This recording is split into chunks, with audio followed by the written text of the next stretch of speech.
RDI, la radio de l'info, vous présente les rendez-vous de l'info.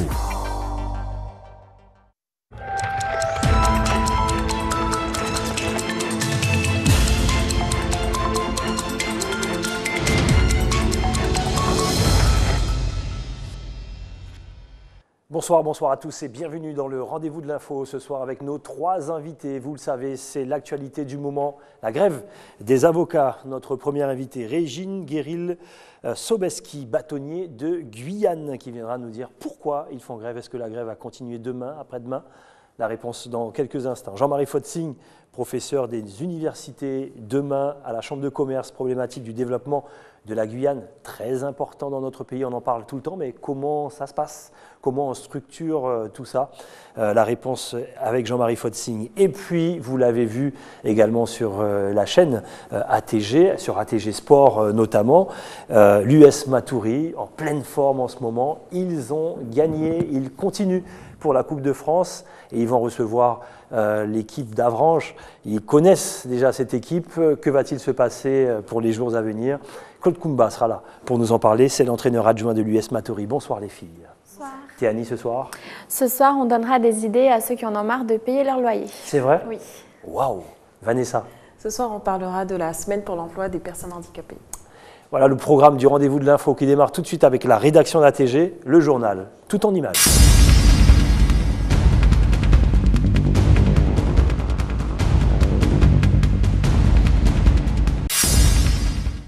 Aujourd'hui, environ 350 personnes œuvrant pour la protection de l'enfance se sont réunies à l'Ancre. C'est la première fois en Guyane que des rencontres territoriales sur cette problématique ont été organisées. L'objectif étant d'avoir une vision globale des droits et des protections dont disposent les enfants dits en danger. Dans le département, il manque du personnel pour s'occuper d'eux. Les 156 assistants familiaux qui sont actuellement embauchés par le département se retrouvent avec des surcapacités parce que nous avons des fratries, nous avons aussi lorsqu'une décision d'accueil d'ordonnance provisoire d'enfants arrive, eh bien, il faut l'exécuter sans délai. En Guyane, environ 900 enfants sont placés, dont 170 en établissement, les autres en famille d'accueil. Comment assurer la protection de ces mineurs et quelles préventions sont nécessaires pour éviter qu'ils ne tombent dans la délinquance? Autant de questions qui ont été abordées pour cette journée internationale des droits de l'enfant. Une journée comme celle-ci est extrêmement importante pour que le département accentue sur la prévention. Les enfants délinquants, ils sont en danger également parce qu'ils n'ont pas eu l'éducation. Bien parfois, il y en a beaucoup qui ont quitté l'école très tôt et qui n'ont pas d'encadrement au niveau familial. Les droits des enfants et leur encadrement, une thématique qui touche de nombreux corps de métier, avocats, enseignants, politiques et bien d'autres. D'autant plus en Guyane où il manque encore des moyens financiers pour les aider. Aujourd'hui a eu lieu un rendu des résultats de la première année du programme de recherche Mobilité, Ethnicité, Diversité culturelle, la Guyane entre Suriname et Brésil, pour un pôle guyanais de la recherche en sciences. Il s'agit d'un programme de recherche qui a pour but d'observer la situation créée en Guyane par l'arrivée au cours des 40 dernières années de milliers d'hommes et de femmes qui se sont installés dans la société guyanaise, qui ont contribué à son développement, qui aujourd'hui doivent entrer dans des processus d'intégration d'une grande complexité. L'immigration s'est accentuée ces dernières années dans le département. Dans le but d'étudier les échanges entre les différentes populations, plusieurs déplacements sur le terrain sont réalisés par les chercheurs. Voir comment les populations autochtones de Guyane, donc les Amérindiens, ont rencontré les immigrés. Que s'est-il passé dans leur stratégie identitaire au moment de la rencontre des immigrés? Et ceux que les Amérindiens ont rencontrés en premier lieu, ce sont les immigrés du Suriname. Donc avec les Noirs marrons, que s'est-il passé? Quelle stratégie identitaire? Aujourd'hui, quelle est l'évolution de cette identité? Quels sont les discours qui sont tenus? Donc c'est avant tout une question de stratégie et d'interaction qui nous intéresse dans les questions migratoires. Des chercheurs guyanais, mais aussi des États-Unis, du Pays-Bas et du Brésil participent au programme. Marcelino, enseignant dans l'état de l'Amapá, a pour objectif de découvrir qui sont les Brésiliens qui vivent en Guyane. Eles vieram basicamente da região norte, Les premières données montrent que la majorité des immigrants brésiliens sont issus du nord du Brésil, avec quelques exceptions du nord-est, plus précisément de l'état du Maranhão.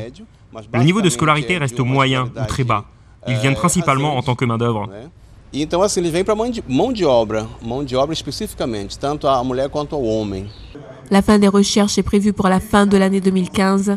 L'étude aboutira à des travaux destinés à la communauté scientifique, mais aussi aux différentes collectivités de façon à faciliter au mieux l'intégration des immigrants en Guyane. Une vingtaine de surveillants du centre pénitentiaire de Rémière-Montjoly ont cessé le travail à l'appel du syndicat FO, Force ouvrière. Ils dénoncent le management de la directrice des ressources humaines, une dégradation de leurs conditions de travail. Alors ce mouvement, c'est par rapport à nos conditions de travail, la dégradation de nos conditions de travail. Donc depuis quelques années, nous avons eu une direction qui n'est pas à l'écoute du personnel. Il y a un dialogue social qui est inexistant. Et actuellement, le personnel subit une violence énorme psychologique de la part de notre directrice des ressources humaines, ce qui oblige le personnel à venir au travail à reculons. Le syndicat parle d'une directrice qui sanctionne au lieu de dialoguer. L'intéressé n'a pas souhaité s'exprimer. Au niveau de Force ouvrière, nous avons depuis en fin de semaine dernière envoyé un courrier pour notre directeur interrégional pour annoncer le mouvement prévu aujourd'hui, éventuellement pour avoir un interlocuteur privilégié dans le cadre du dialogue social. Mais néanmoins, nous avons reçu aujourd'hui un courrier de notre directeur interrégional qui nous annonce que personne au niveau de la mission Outre-mer n'est disponible pour nous écouter. Donc encore une fois, ça prouve bien le mépris et le manque de respect que ces personnes ont pour nous.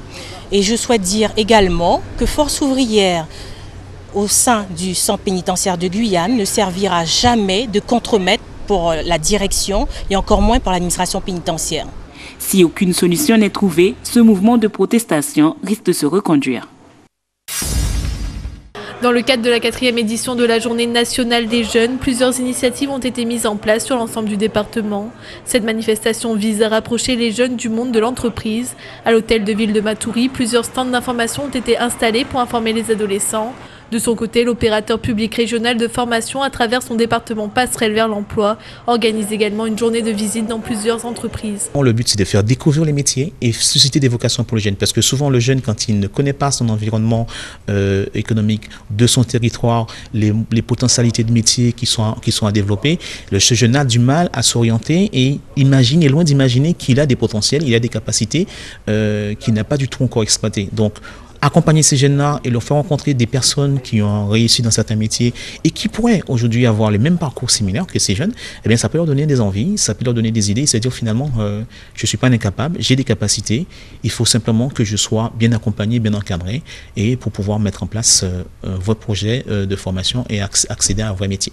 Une quarantaine de jeunes répartis en 4 groupes ont donc découvert plusieurs domaines comme l'agroalimentaire, l'informatique ou encore l'audiovisuel. Une visite dans une rédaction qui leur a permis de passer de l'autre côté de la télévision et d'avoir une approche différente pour découvrir les métiers et le monde du travail. C'était vraiment voulu, choisi pour que les jeunes soient à l'aise, qu'ils puissent échanger vraiment en toute convivialité. Et l'objectif, c'est que les chefs d'entreprise leur donnent des conseils qui leur permettent d'intégrer sereinement le monde professionnel. Cette opération de découverte a séduit les jeunes participants. Ça permet en fait aux jeunes de découvrir différents secteurs du métier. Et c'est aussi l'occasion de prendre des contacts, de découvrir différents contacts et aussi de découvrir à travers cela qu'est-ce que je peux faire. Par exemple, la production m'intéresse beaucoup et le journalisme, pourquoi pas, c'est tout un métier. À travers cette initiative, le but est d'inciter les jeunes à continuer les études pour exercer le métier qui leur plaise. En Guyane, 40% des moins de 30 ans sont au chômage, en majorité sans qualification professionnelle. Par communiqué, la Caisse d'allocation familiale informe que les rendez-vous prévus pour aujourd'hui ainsi que ceux de demain ne pourront pas être assurés. Une décision prise suite au mouvement de grève qui dure déjà depuis 4 jours. Les salariés de la CAF revendiquent le versement des congés payés, ce qui ne serait pas assuré depuis 20 ans par l'organisme. 40% des employés ne participent pas au mouvement. C'est à eux qui revient la lourde charge de mettre à jour les dossiers des allocataires. La caisse d'allocation familiale reste joignable par téléphone. Il est aussi possible de suivre les dossiers ainsi qu'effectuer certaines démarches en ligne sur le site internet de la CAF. Le mouvement devrait continuer dans les prochains jours, les manifestants ayant décrété qu'ils seront en grève illimitée jusqu'à obtenir gain de cause. Le député Nicolas Dupont-Aignan, chef de file du mouvement Debout la France, propose de rouvrir Cayenne pour placer les djihadistes français sous un régime de peine d'exception.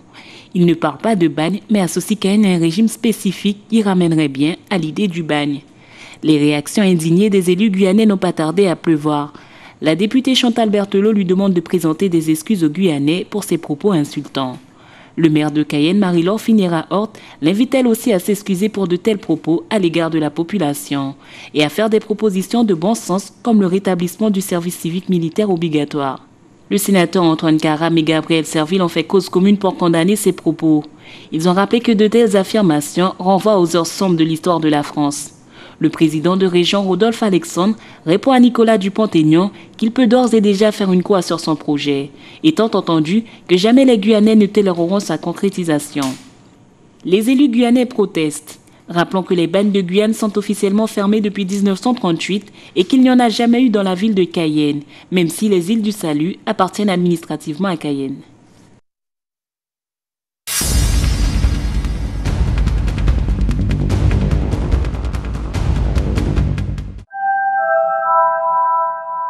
De retour sur le plateau du rendez-vous de l'info avec notre première invitée, Régine Guéril-Sobeski. Bonsoir, avec le micro. Bienvenue. Bonsoir. Sur notre plateau. La grogne des avocats contre la loi Macron. Ça ne se passe pas uniquement en Guyane, mais là, c'est la Guyane qui nous intéresse. Vous êtes en grève depuis quand et jusqu'à quand ? Nous sommes en grève donc depuis aujourd'hui et nous serons encore en grève demain et nous entendons également faire une marche dans les rues de Cayenne jusqu'à la préfecture pour remettre un certain nombre de documents au préfet. Très bien. Donc la loi Macron, il y en a des choses, hein, mais vous concernant, il est notamment question de créer un statut d'avocat d'entreprise salarié.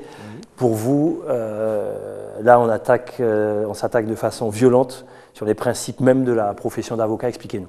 Exactement. C'est-à-dire qu'il est prévu donc par ce projet Macron donc de créer un statut d'avocat salarié qui va donc dépendre de son employeur et qui sera amené à plaider. Alors au départ, le projet spécifiait qu'il ne serait pas, l'avocat salarié n'allait pas plaider, mais en réalité donc il y a eu pas mal de revirements et depuis nous savons que cet avocat salarié sera amené à plaider donc les affaires intéressant l'entreprise, à savoir principalement donc les affaires sociales, fiscales, droit des affaires, et ça sous-entend bien évidemment... Pas trop d'indépendance ? Absolument, assurément pas d'indépendance, puisque cet avocat salarié ne sera dépendant que de son patron. Oui, donc là, ça pose problème. À la base, cette loi, c'était pour améliorer le dispositif. Pourquoi un tel décalage ? Il n'y a pas eu de concertation ? Qu'est-ce qui s'est passé ? Alors, les avocats, de façon générale, déplorent le manque de concertation avec nos organismes représentatifs, à savoir la Conférence des bâtonniers et le Conseil national des barreaux, puisque ce projet, donc d'abord, il n'émane pas de la chancellerie, mais du ministère de l'économie, c'est le projet Macron.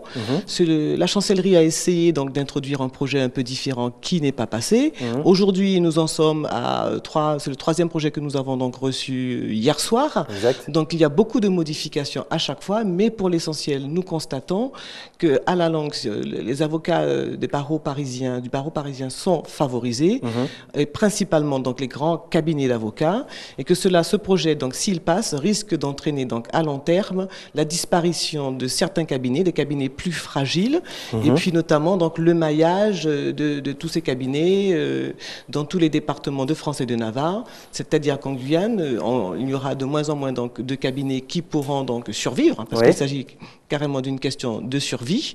Et donc c'est la raison pour laquelle nous nous mobilisons également, comme tous les avocats de France, bien évidemment. Vanessa. Sachant que le gouvernement est à Paris, arrivez-vous à vous faire entendre d'ici? Parce qu'on a souvent l'impression que le gouvernement prend ses décisions et qu'il ne consulte pas notamment les dom-toms. C'est exact. Mais alors, nous avons la chance pour une fois d'avoir deux représentants. Donc, nous avons deux bâtonniers donc, en Guyane qui sont représentants de l'outre-mer au sein de ces instances et qui font remonter nos voix. Et puis, nous passons donc aussi donc, par nos organes locaux, nos députés, nos sénateurs, de façon à faire remonter notre voix et à ce qu'on nous entende. Lorsque vous parlez de la fragilité des petits cabinets, vous pensez à la suppression de la territorialité, c'est ça? Oui, la suppression donc, de la postulation, c'est-à-dire qu'en fait, ils ont modifié. Pour l'instant, donc, la territorialité de la postulation dépend donc, du tribunal de grande instance, c'est-à-dire que ne peuvent plaider dans un barreau que les avocats qui sont inscrits à ce barreau. Donc, il est question de la supprimer. Ceci dit, en Guyane, on ne sera pas menacé sur ce plan, puisque donc, la postulation va se faire, donc, être déplacée au niveau de la cour d'appel. En attendant, qu'est-ce qui se passe ici en Guyane, au palais de justice? Pas d'audience ni civile ni pénale? Nous avons fait donc décider en assemblée générale de ne pas tenir nos audiences civiles et pénales. Donc c'est ce qui a été fait aujourd'hui. Demain, nous reconduisons le mouvement. Nous n'allons pas non plus tenir les permanences pénales. Et donc, bien évidemment, nous allons rencontrer nos élus. Et puis, donc c'est la raison d'ailleurs pour laquelle je suis sur votre plateau aussi. Nous sollicitons aussi les médias de façon donc à faire entendre notre voix auprès de la population. J'ai presque envie de dire, parce que tout le monde est en grève là, tous les avocats quasiment sont en grève. Pourquoi cette loi, si personne n'en veut, au-delà même d'une concertation qui a eu lieu ou pas? Est-ce qu'il y a des choses politiques derrière? Quel est votre ressenti, vous, Bâtonnier Guyane? Alors, c'était au départ un projet qui émanait de M. Montebourg. Il avait décidé qu'il voulait récupérer donc, 6 milliards d'euros donc, en redonnant du pouvoir d'achat aux Français. Sauf que cette économie n'est pas prouvée. Il n'y a pas eu d'étude d'impact en amont. Nous n'avons pas été concertés. Et manifestement, le gouvernement entend imposer ce texte. D'accord, très bien. Théanie, une dernière question. Donc, grâce à cette grève, qu'est-ce que vous espérez? Juste une annulation ou bien une modification du projet? Un retrait du projet. C'est ce que nous voulons. Alors, redites-nous, une marche et une grève. Une grève des audiences civiles pénales, une grève des permanences, nous n'entendons pas les tenir, et une marche à la préfecture pour remettre un certain nombre de documents émanant du barreau de la Guyane, puisque bien évidemment nous nous joignons à toutes les manifestations qui sont organisées de part et d'autre, en Guadeloupe, en Martinique, en France, par l'ensemble des barreaux. Nous allons suivre ça de très près. Voilà, je vous remercie. Merci Régine Guéril-Sobeski, je vous rappelle, bâtonnier de Guyane. Allez, sans plus tarder, Dom Laquezotte, ce soir qui reçoit une dame, je vous assure, pas n'importe laquelle, c'est Huguette Laurence. Eh bien, on va en savoir un petit peu plus sur elle ce soir. Extrait.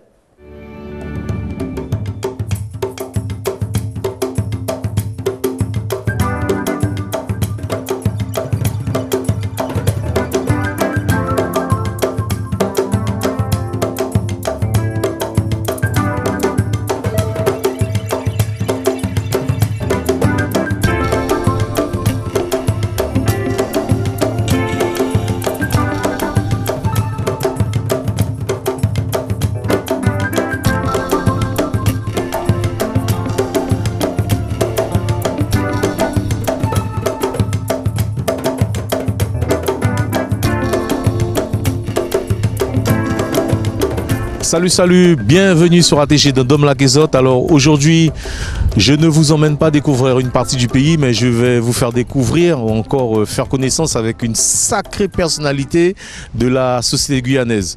Je vais être très bref en vous disant qu'il s'agit de Madame Huguette Laurence, qui va nous parler de son parcours de militant et de militante, et surtout nous parler de la jeunesse de ce pays. Il y a une question que je vais poser Madame Laurence. Moteke en vie savait, ça y a pensé de sa future assemblée unique. A tout de suite avec Guéguette.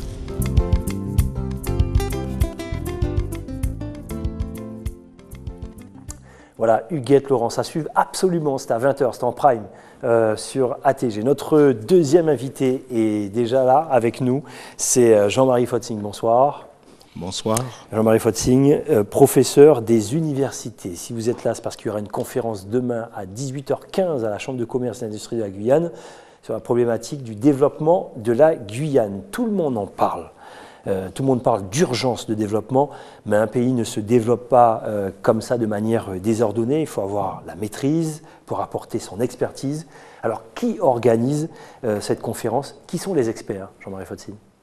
La conférence est organisée par le groupe Expertise et Développement, qui est une association légale, apolitique, et qui rassemble, important, ça, apolitique. Apolitique, qui rassemble un certain nombre d'experts qui, dans leur domaine de compétences, constituent un groupe de réflexion pour accompagner les éléments qui pourraient éclairer les choix sur le développement de la Guyane. Alors pourquoi justement le choix de développement, pourquoi le choix des problématiques de développement? Les problématiques du développement, c'est aussi une façon relativement simplifiée de communiquer avec l'ensemble des acteurs qui pourraient contribuer au développement de la Guyane à partir de questions très simples. Puisque tout le monde parle du développement, mais personne ne peut réellement donner des éléments structurants de la réflexion pour le développement. C'est la raison pour laquelle nous partons de questions simples. Qu'est-ce que le développement? La Guyane se développe-t-elle? Etc. Alors comment vous allez faire justement? Comment cela s'organise? L'organisation de la conférence, bien qu'elle fasse intervenir 2 personnes, un spécialiste de l'aménagement du territoire, en ma personne, et un économiste, Nestor Radjou, c'est une seule et même conférence, puisque le développement interpelle les populations sont ancrées sur un territoire, il n'y a pas de développement sans aménagement, il n'y a pas d'aménagement du territoire sans acteurs, mais on ne sait pas exactement par quel bout commencer. Exactement. Alors quand on parle de territoire, souvent on peut aussi être confronté à un développement à 2 vitesses, un développement dans un secteur bien précis, un chef-lieu, Cayenne, Kourou, par rapport à, je ne sais pas, une fusée Ariane, et puis peut-être sur le fleuve, un développement, on va dire, moindre. Vous avez, j'imagine, pris tout ça en compte. Comment ça se passe justement, ce territoire qui n'est pas celui de la Martinique ni celui de la Guadeloupe? Il est particulier. Je ne vais pas effleurer le contenu de la conférence de demain, puisque je vais vous inviter à y participer. Exact. Mais vous avez déjà montré la particularité de la Guyane, mais il faut savoir que la Guyane fait pratiquement la taille d'un pays, le Portugal. Exact. Et il ne faut pas se risquer d'engager la moindre comparaison avec les Antilles, la Guadeloupe, la Martinique, mais pouvoir s'interroger aussi sur l'imbrication de la Guyane dans son environnement local et régional qu'est le plateau des Guyanes. Vous voyez donc la multiplicité des questions fait que nous nous limitons à une introduction.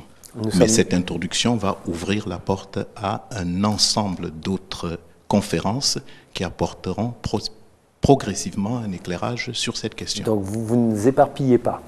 Vanessa. Alors vous dites qu'il ne faut pas se risquer à se comparer aux Antilles, mais est-ce que vous aborderez quand même le fait que nous avons à peu près 20 ans de retard par rapport aux Antilles? 20 ans, vous dites, Vanessa. C'est ce qu'on entend souvent. Alors, c'est une question intéressante, du coup. Je ne pense pas que le retard doit se mesurer avec les Antilles. La question du développement est une question globale.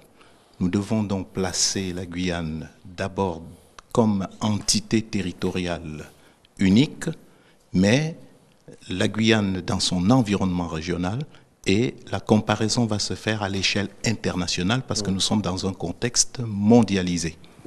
Nous n'allons pas nous limiter à la comparaison avec les Antilles. Théanie. Qu'est-ce qui ralentit, selon vous, le développement économique de la Guyane? Vous avez déjà fait un choix, alors que la première partie de la conférence montrera que la Guyane progresse. Et vous dites qu'il y a un ralentissement du développement économique de la Guyane. Non. Ne voyons pas tout en noir. La Guyane progresse, la Guyane évolue, mais peut-être ne se développe pas. Et nous aurons une autre question. La Guyane a-t-elle les moyens de se développer? Mais le spatial, nous l'avons sur notre territoire et nous ne pouvons pas dire que le développement de la Guyane ralentit puisque nous sommes au sommet des plus hautes technologies. Dernière question, et cela vous concerne directement. Pas de développement sans connaissance, c'est-à-dire développement aussi, notamment en matière d'éducation. Où on en est ici en Guyane, notamment sur le pôle universitaire, parce que développement égale ingénieur, expertise justement. 2 mots avant de se dire au revoir.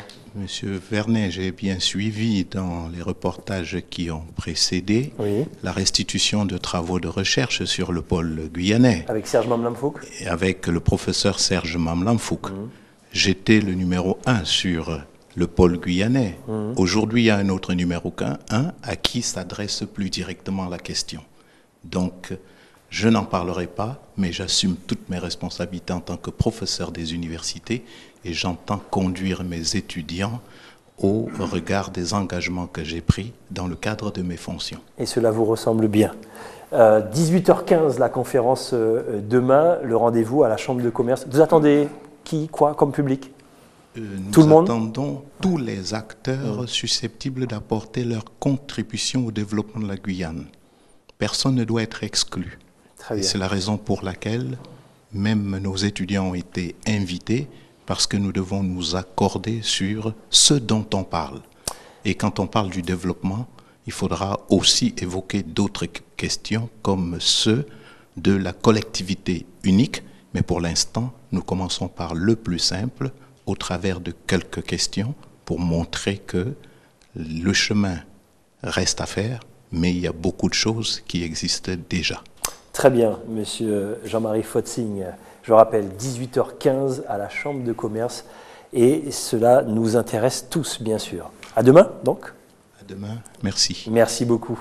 Allez, sans plus tarder, on passe à la chronique de Vanessa. Vanessa qui s'est intéressée à la semaine du travail avec les personnes handicapées. Voilà, donc c'est la semaine donc, du 17 au 23 novembre, la semaine pour l'emploi des personnes handicapées, ou comment démontrer que le handicap n'est pas un frein pour trouver un emploi et faire carrière. Et ce, dans n'importe quel domaine, bien sûr. Donc plusieurs entreprises au national et au niveau local se mobilisent en faveur de cette semaine. Donc je vous propose tout d'abord de découvrir l'initiative du groupe Flow qui détient notamment Hippopotamus et Table à Pizza, entre autres, qui a créé la première web TV entièrement dédiée au handicap et au travail sur YouTube. Et j'ai rencontré donc Stéphane James qui nous en parle tout de suite.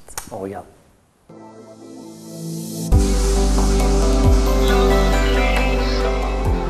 Donc, je m'appelle Stéphane James, je suis chargé de communication pour le groupe IDF, pour lequel il y a le restaurant Hippopotamus et Table à Pizza.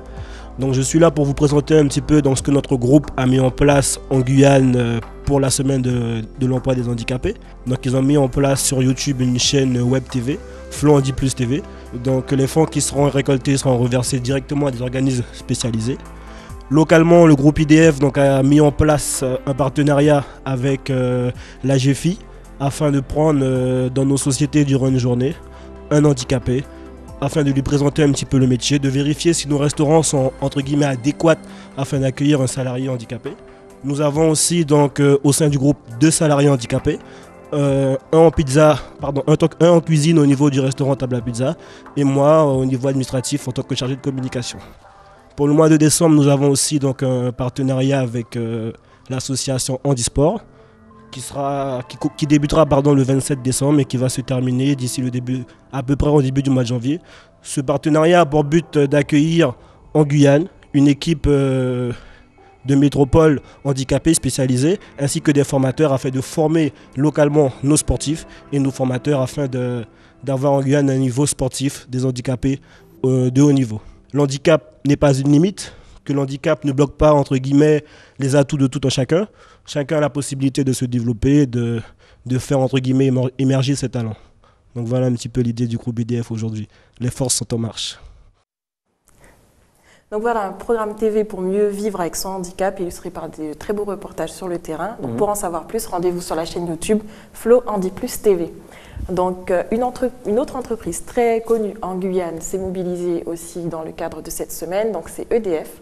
Ce matin, une action de sensibilisation sur le thème du handicap et du travail était proposée aux salariés, avec notamment le soutien de l'association partenariale pour l'emploi des handicapés en Guyane. Un temps fort avec différents ateliers, jeux de rôle et mise en situation. De plus, 3 salariés, Laurent, Delphine et Néla, se sont portés volontaires afin de se glisser dans la peau, on va dire, donc, de personnes handicapées pendant 1h30 sur leur poste de travail.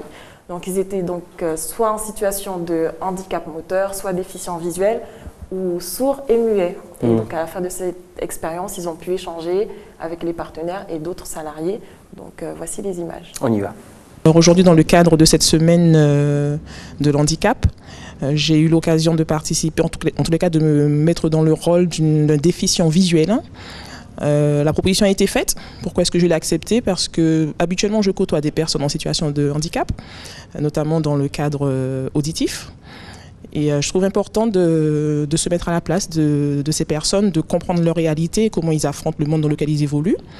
Pour l'entreprise en elle-même, c'est important. Bon, au-delà du fait de ne pas avoir à payer de pénalités pour n'avoir pas embauché des personnes en situation de handicap, mais de permettre l'insertion professionnelle de ces personnes. Donc, expérience très enrichissante qui m'a beaucoup plu. Et honnêtement, bien au sortir de ce jeu de rôle, je suis complètement épuisée. J'ai vraiment dû faire appel à tous les autres sens et à une concentration maximale, si bien que jusqu'à maintenant, effectivement, je ressens la fatigue et une petite migraine.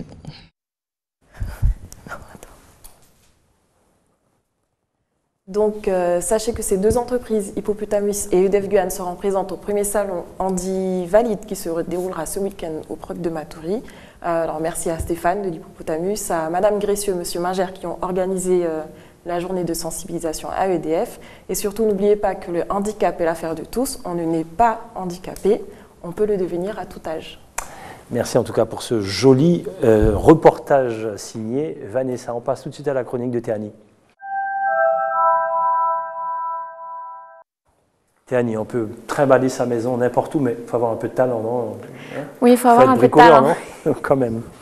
Donc, je m'adresse à tous les téléspectateurs qui en ont marre de payer leur loyer, tout carrément. Simplement. Donc, si vous en avez marre de payer, oui, quasiment tous. Je pense que personne ne paye son loyer avec plaisir. Ouais.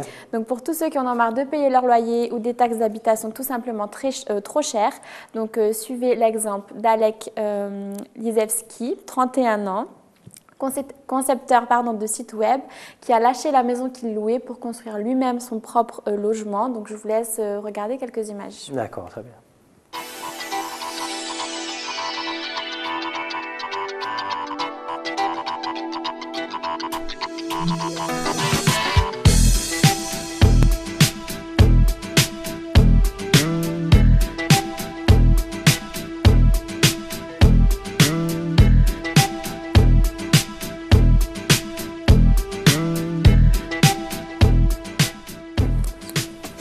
Donc, comme vous pouvez le voir, c'est un logement qu'il a construit tout simplement sur une remorque. Donc, pourquoi une remorque? Pour pouvoir le déplacer. Donc, il se met sur des terrains, il se déplace un petit peu partout. Ça se passe aux États-Unis. Donc, c'est un logement qui fait 15 mètres carrés. C'est très petit, mais comme on peut le voir, les espaces de rangement sont vraiment parfaitement la chambre, là, elle est bien. Oui. Ouais. La chambre est très fonctionnelle puisqu'elle se situe au niveau de la mezzanine donc du logement. Donc spacieuse, des rangements pour les vêtements, vous avez l'électricité, vous avez vraiment tout. Et donc grâce à la lumière qu'il y a justement dans ce logement, ça donne une illusion de quelque chose de vraiment plus grand. Donc, au lieu de s'embêter à payer son loyer tous les mois, Alec a choisi tout simplement d'emprunter 20 000 € pour la maudite somme donc, de 20 000 €. Il a réussi à construire son logement, voilà, qu'il déplace. Il vit là-bas avec sa femme et son chien. Il ne paye plus de loyer. Il ne paye plus de loyer. Il a déjà remboursé son crédit. Et donc, il profite entre voyage et touristique. Enfin, et tourisme du coup, puisqu'il peut déplacer son logement. Donc, il peut tout simplement se balader à son gré. Donc une idée qui, je pense, devrait trouver preneur en Guyane, puisque vous le savez, on a en ce moment beaucoup de problèmes au niveau des squats. Donc si vraiment vous n'avez pas de maison à proprement parler, pensez à construire votre logement que vous pourrez déplacer dès qu'on vous, on vous proposera, par exemple, les 5 000 €. Par exemple, vous prenez votre maison, vous partez et vous allez tout simplement ailleurs. Donc pensez-y. Très bonne idée. Il faudra encore que les banques prêtent ces 20 000 € là, parce que les banques, pour prêter, quoique, je ne peux rien dire là. Merci en tout cas, Théanie, pour cette chronique. Notre troisième invité, tout de suite. Sacré sujet quand même. Allez, bonsoir à Claude Koumba. Comment ça va? Bonsoir, ça va. Je rappelle Claude Koumba, donc entraîneur adjoint de l'US Matoury. Alors, l'US Matoury qui continue la Coupe de France parce qu'ils ont gagné le FC Wassel. Et à venir, cette équipe d'Avranches, je rappelle le match le 6 décembre au stade Edmar Lama. La question, Claude Koumba, pourquoi ça fonctionne à Matoury? Pas seulement depuis maintenant. Ce n'est pas la première fois que vous êtes en Coupe de France, ce n'est pas la première fois que vous gagnez aussi un championnat, vous êtes toujours en tête du championnat.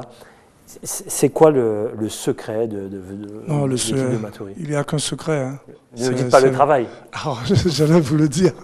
Il n'y a que ce secret-là. On travaille énormément, on est organisé et ça nous permet d'avoir des résultats. Est-ce que vous avez plus de moyens qu'une équipe ici en Guyane? Est-ce qu'on vous a donné les moyens? C'est quoi? C'est le terrain? C'est l'entraînement? Dites-nous.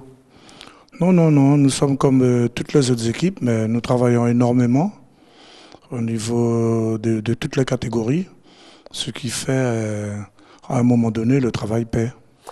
Il y a des entraînements tous les jours ou un peu plus que les autres? Voilà, j'essaye de trouver la faille, enfin la chose. À un moment donné, on disait qu'on s'entraînait plus que les autres, mais on a enlevé un jour d'entraînement, nous sommes comme les autres. C'est-à-dire? Avant, on s'entraînait lundi, mardi, mercredi, vendredi, samedi match.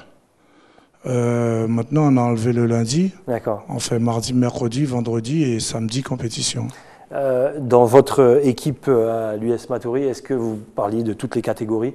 Vous piochez un peu comme l'équipe de Lyon, par exemple, chez les jeunes? C'est parce que ça fonctionne là aussi que vous avez comme ça un vivier chez vous à Matoury?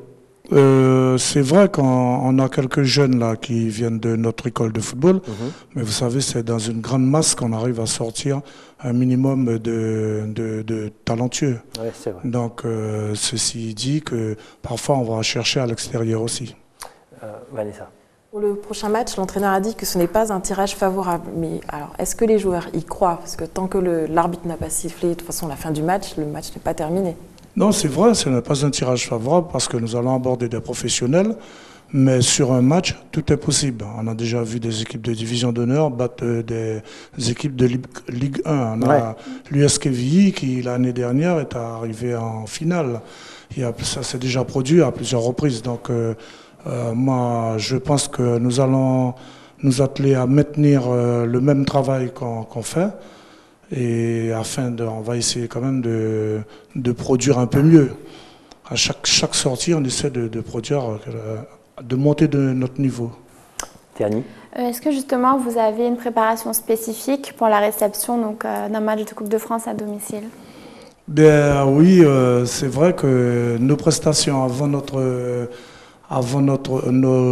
match de Coupe de France, c'était pas très agréable. Donc on a revu, François et moi, nous avons revu notre planning et nous avons beaucoup travaillé et on a été satisfait du rendement des joueurs. Alors je sais que Théanie a encore une autre question, mais justement là-dessus, lorsqu'on parle de préparation, avant on avait ces habitudes-là, je me rappelle, on a joué au foot également, de se mettre au vert systématiquement. Est-ce que ça fait partie de la politique de Matoury quand on voit que les Allemands, pendant la Coupe du Monde, il y avait la famille dans les hôtels, les enfants? Est-ce que c'est bien de se mettre au vert en fin de compte, Claude Koumba? Vous, ancien professionnel. Je pense que c'est une très bonne chose. Est-ce que c'est pas plus de pression? Bon, ça peut marcher comme ça peut ne pas marcher aussi. Hein. Mais cette fois-ci, on a senti un autre allant du côté des joueurs. D'accord. Ils ont adhéré totalement à la préparation depuis 3 semaines. Et ensuite, nous sommes arrivés à lundi en métropole et nous avons travaillé tous les jours, on avait un entraînement, sauf mercredi, on a eu du shopping. D'accord. Et c'est tous les jours, matin, après-midi, on avait environ 45 minutes à 1 heure de travail. Pour garder la concentration. Allez, une question de Théanie, une question de Vanessa.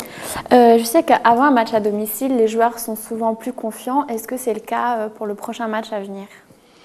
Oui, le public a le 12e homme, mais il faut s'entraîner, il faut se préparer, hein, sans quoi, même si on est à la maison, si l'autre équipe est supérieure, ça sera toujours difficile. Hein. Ouais, je vous ai entendu à la radio, il faut resserrer les lignes, puis on va peut-être jouer la contre-attaque. Vanessa. Donc, par rapport au match que vous avez gagné, est-ce que le fait que l'un de vos joueurs n'ait pas pu jouer, donc on sait pourquoi, a été une motivation supplémentaire pour ce match? Pour la gagne. Oui, je pense que les joueurs ont manifesté une envie de faire quelque chose pour Junior, mais ceci ne veut pas dire cela, parce qu'il n'était pas là et on a quand même réussi à faire une performance.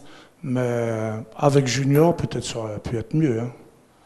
Pour gagner ce genre de match, concentration jusqu'à la dernière minute. Et je connais votre façon d'entraîner, Claude Koumba. Allez, un message à faire passer peut-être au public guyanais qui se déplace, hein, et peut-être à vos joueurs. Je rappelle, 6 décembre au stade Edmar Lama. Un message à faire passer? D'abord aux joueurs, je ne les ai jamais vus aussi concentrés, aussi disciplinés pendant une rencontre. C'est la première fois que je vois les joueurs maturiens être aussi rigoureux. Alors on essaiera de faire en sorte qu'on se retrouve dans les mêmes conditions, de répéter tout ce que nous avons réalisé là-bas pour voir si on arrivera à atteindre l'objectif de passer ce tour-là. Mais comme je vous dis, tout est possible. Quand on va dans une compétition, on ne va pas pour perdre. On ira pour gagner. Bon, après, on tirera la conclusion. Très bien. Et pour le public, soyez nombreux, il faut remplir ce stade. Ah ben oui, on espère. Non, de toutes les manières, je sais que le public sera là. Ouais. Et nous, nos caméras, bien sûr, seront là aussi avec Jonathan Lariot. Vous verrez les images sur le ATG Sport. Claude Koumba, merci d'être passé sur le plateau du rendez-vous de l'info. C'est comme ça qu'on se dit au revoir pour se donner rendez-vous avec 2 autres invités demain. Les filles, à demain. À demain. Allez, sans plus tarder, voici le journal de BFM. N'oubliez pas 20h, Dom Laquezotte avec une personnalité guyanaise. Ciao, à demain.